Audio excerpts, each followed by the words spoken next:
Y ahora vamos a dar la bienvenida a una docente militante del Frente Territorial desde Patria Libre cuando tenía 17 años. Fue parte de la organización de la CTA de los barrios, de ahí surgió Barrios de Pie. Estuvo como funcionario de Desarrollo Social de la Nación, recorre todo el país organizando nuestro Frente Barrial. Nos habla la Coordinadora Nacional de Libres del Sur, Barrios de Pie, Silvia Saravia.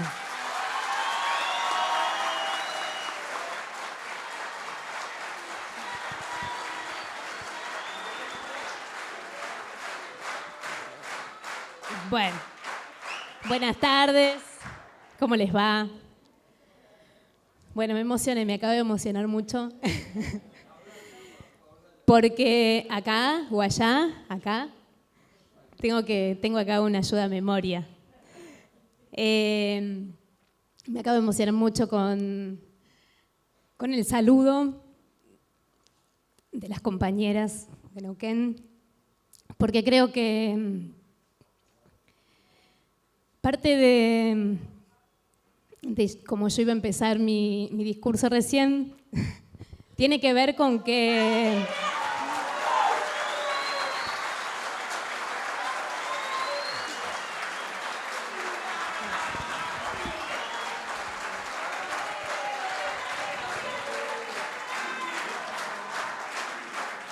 ahí va. Hace 20 años, un poquito más de 20 años, parimos a Barrios de Pie. ¿Por qué siempre yo digo que parimos hace 20 años? Porque en realidad el movimiento territorial tuvo varios años de gestación, de una gestación previa que pasó por ser Patria Libre Barrial, la 1 de Mayo, la CTA de los barrios, hasta nacer como Barrios de Pie en un momento muy difícil de nuestras vidas y en un momento muy crítico, muy difícil y muy angustiante para nuestro pueblo. Un momento donde se expresó fuertemente la bronca y por eso el lema de ese tiempo fue el que se vayan todos. Que se vayan todos, que no quede ni uno solo. Era muy fuerte, ¿no? Muy potente. Y tenía que ver con esa crisis de representación de esa dirigencia política que no daba respuestas. No solo que no daba respuestas, sino que lo que nos traía era más miseria, hambre, falta de trabajo, poca posibilidad de futuro. Y bueno, y ahí, en ese marco, nació Barrios de Pie. En ese momento, era un momento donde peleábamos contra el hambre, también contra la desocupación, porque la mayoría de los movimientos tenían que ver con la pelea por el trabajo, pero en ese momento era mucho más fuerte la pelea contra el hambre y contra la pobreza. ¿Y qué pasó, no? ¿Qué pasó en todo ese trayecto donde, de alguna manera, ese contra el hambre y contra la pobreza, 10 años después, 20 años después, seguimos teniendo ese reclamo? Es tan fuerte que Mauricio Macri, cuando hizo su campaña, habló de pobreza cero. O sea que parte de su discurso lo puso en ese lugar, en un lugar donde interpelaba a una parte importante de la población que estaba viviendo en la pobreza, y cuando el gobierno de Cristina había intervenido el INDEC y negaba esos datos, allí cuando fue esa intervención nació nuestro querido IBP. Acá está nuestro compañero el Yuyo Rudnick, director del ISEPSI, que fue parte del equipo que construyó ese dato que aún hoy nos sirve para interpelar y para dejar en claro cómo estamos viviendo en los barrios. Y un informe que se hizo hace no tanto tiempo, que lo hizo el Observatorio de la Deuda Social, planteó que entre el 2010 y el 2022 solamente un tercio de la población no había estado durante esos años en situación de pobreza. O sea, de cada 10 personas, un poco más de 3 solamente no había estado. El resto, 6,5, casi 7, habían pasado por situación de pobreza. Y que casi el 30% de nuestra población, o sea, de cada 10 personas, 3 se mantuvieron en la pobreza crónica. O sea, no pudieron salir nunca de la situación de pobreza. Y por eso es que en ese momento el macrismo tuvo ese discurso para llegar al poder. ¿Y qué pasó en el medio, no? Ese proyecto político que planteaba que era fácil controlar la inflación y que se iba a sacar a la gente de la pobreza, bueno, ya sabemos cómo terminó, ¿no? Con más de la mitad de la población en la pobreza y niveles arriba del 50% de la inflación. Y no solo eso, sino construyendo una estafa, reconstruyendo una estafa que condiciona cualquier proyecto de cualquier país que se piense soberano. Y también, volviendo a la historia, planteamos, bueno, el trabajo digno, ¿no? Éramos los grupos de los desocupados. Jesús es parte de una de esas provincias que tiene historia en la resistencia, en la visibilidad. Y bueno, y ya que la tenemos a Moni con Teresa Vive, ahí tenemos un punto de encuentro en esas hombres y mujeres que resistieron y dejaron su vida peleando por el trabajo. Durante todo ese periodo, ese punto que toma este informe que yo les digo del 2010 al 2022, resulta que el 42% de la población activa, aquella que quiere trabajar, solamente el 42% tiene un trabajo genuino, con todos los derechos. Y resulta que el 58%, o sea, más de la mitad, casi el 60% de la población activa, de aquella que quiere trabajar, en la que contactamos nosotros y nosotras todos los días en el barrio, está en niveles de indigencia, o está con un trabajo precarizado, o simplemente y llanamente está sin trabajo. Ese es el país. Ese es el país que se construyó en estos últimos 15 años, donde también Alberto Fernández, al asumir, planteó que armaba una mesa contra el hambre. Volvió a interpelar al hambre, volvió a interpelar a la pobreza, volvió a plantear de que no podíamos, como pueblo, como dirigencia, planteó él, no se podía resignar a que hubiera falta de comida para las familias en nuestro país. ¿Y qué pasó? Además de que pasó una pandemia, sabemos de lo que pasó fue que cada vez la situación fue empeorando. Nosotros creemos que la pandemia fue una oportunidad. ¿Por qué?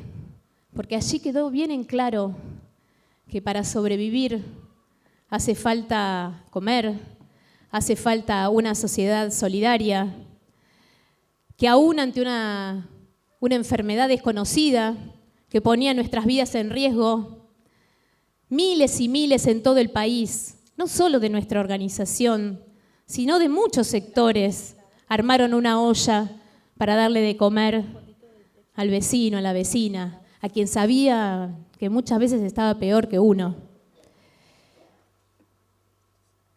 Y esa experiencia que atravesamos durante la pandemia nos mostró la fortaleza de quienes realmente estamos decididos y decididas a plantear esa solidaridad, pero también mostró a esa dirigencia que nunca va a estar a la altura de las circunstancias. Esa dirigencia que prometió una cosa y terminó haciendo otra, lisa y llanamente. Que prometió discutir con los productores de alimentos y terminó dejándonos sin el plato de comida necesario arriba de nuestras mesas. Lamentablemente, parte de esa claudicación fue legitimar el acuerdo con el Fondo Monetario Internacional. Y nosotros y nosotras hicimos una campaña muy fuerte planteando de por qué no había que legitimar ese acuerdo, por qué ese acuerdo era una estafa, por qué ese acuerdo condicionaba nuestro futuro. Porque sabemos y somos conscientes de que ese gran límite que es los dictados del Fondo Monetario Internacional es el límite de nuestro presente, pero también es el límite de ese futuro que tanto necesitamos. Y allí terminaron muchos y muchas votando arrodillados y arrodilladas ese acuerdo nefasto, consolidando un proyecto que tiene que cada 3 meses agachar la cabeza, hacer las cuentas y priorizar esas cuentas y no priorizar lo que le pasa al conjunto de la población. Nosotras sabemos y nosotros sabemos de que ese acuerdo condiciona nuestro futuro, pero también sabemos que condiciona nuestro presente, porque es lo que hoy estamos atravesando. Hoy estamos asistiendo tristemente a que un montón de sectores estén agachando la cabeza y estén entregando nuestro futuro, porque eso es lo que nos está pasando. ¿Y qué hacemos mientras tanto? ¿Nos organizamos para pelear? Por supuesto, nos organizamos para pelear y para también poner blanco sobre negro que ese relato que muchas veces nos quieren hacer creer de que sí, que la economía va bien, que estamos creciendo, que solamente hay 7% de desocupación, que eso no tiene nada que ver con lo que nos pasa todos los días. Y por eso es tan valioso y tan importante ser protagonistas hoy junto a un conjunto de organizaciones de la unidad piquetera. Poder haber sido protagonistas con los acampes, cuando el relato que se construía era un relato de que íbamos mejor, y nosotros salíamos a las calles y pusimos ahí en el medio, no solamente de la 9 de julio, sino en cada una de las provincias, la realidad de lo que nos estaba atravesando y la preocupación por qué esa realidad se iba a profundizar. Cuando hicimos la marcha federal y fuimos obligando a que el gobierno tuviera que actualizar la tarjeta alimentar, tuviera que adelantar los aumentos del salario mínimo vital y móvil, tuviera que sacar un bono de refuerzo de ingresos para jubilados, jubiladas. Toda esa lucha que fuimos dando, que es muy importante y que va a continuar y que hemos hecho de la mano de organizaciones hermanas, es parte de hacer visible y poner en debate al conjunto de la sociedad de cuáles son las reales necesidades de nuestro pueblo. Es por eso que hoy atravesamos un momento en donde no solo el personaje de la peluca al que hacía alusión Dani, sino también el propio ministro de Desarrollo Social, Juan Zabaleta, la vicepresidenta Cristina Fernández, porque a ver, de Larreta ya sabemos lo que va a decir, ¿no? O sea, lo que dijo hoy, amenazante ante quienes reciben realmente una ayuda muy pequeña para poder sostener sus familias. Pero que ese gran arco, ese coro, como le digo yo, ¿no? Ese coro de voces que hoy atacan a las organizaciones, que intentan desprestigiarnos, que intentan que tengamos temor, que intentan plantear que acá lo que hay que hacer es controlarnos y ver qué es lo que estamos haciendo. ¿Será que quieren aprender de lo que estamos haciendo? No nos parece, ¿no? ¿Será que quieren que realmente el pueblo viva bien? Que por eso están tan preocupados. ¿Por qué a veces un emprendimiento no nos sale como queremos? ¿O qué pasa porque juntamos la basura y queda ahí y alguien no la viene a buscar? No, evidentemente están preocupados. Están preocupados porque las organizaciones, por un lado, mostramos lo que está pasando y le rompemos el relato. Y por otro lado, también estamos construyendo desde abajo esto que está pasando hoy acá. Las organizaciones estamos siendo en muchos casos la referencia, esa referencia que no se borra del barrio, aunque tengamos miedo, porque ¿quién puede decir que no teníamos miedo en la pandemia a contagiarnos, miedo a morirnos? Hemos visto compañeros y compañeras nuestros que han fallecido durante la pandemia y sin embargo muchas de las caras que hoy están acá de compañeros y compañeras realmente se han expuesto aún siendo y teniendo situaciones de riesgo de su salud. Y por eso, bueno, eso les preocupa, pero al mismo tiempo eso es lo que a nosotros nos enorgullece.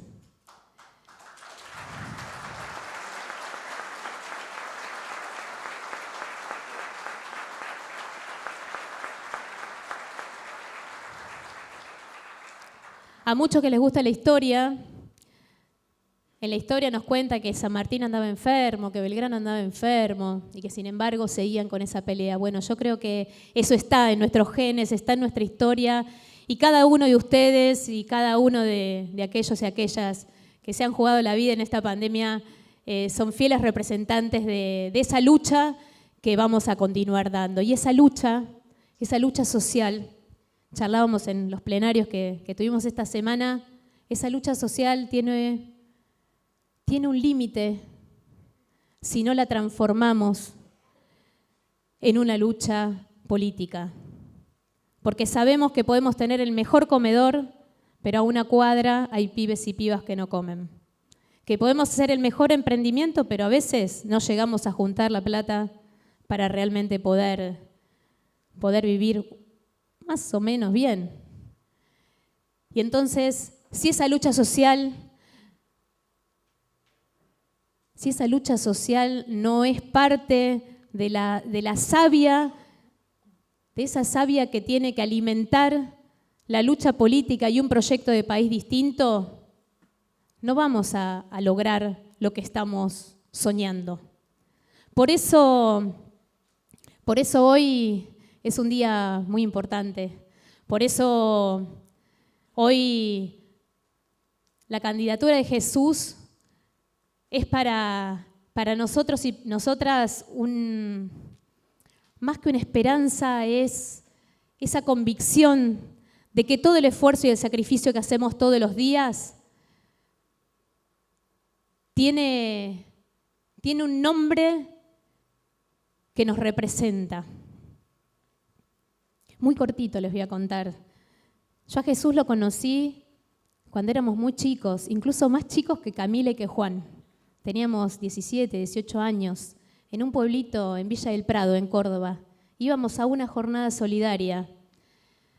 Y en esa jornada solidaria, bueno, compartimos con Jesús, nos conocimos y charlamos.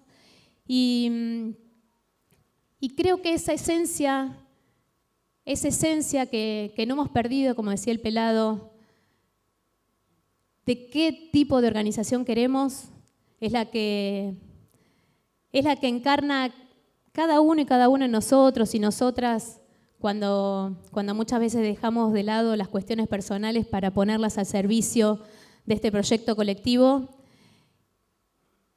y que encarna hoy Jesús Escobar. Y creo que nos da mucho orgullo que sea así, porque más allá de que como organización colectiva sabemos la importancia de lo que cada uno y cada una aporta, creo que Jesús es uno de los mejores de los nuestros. Muchas gracias.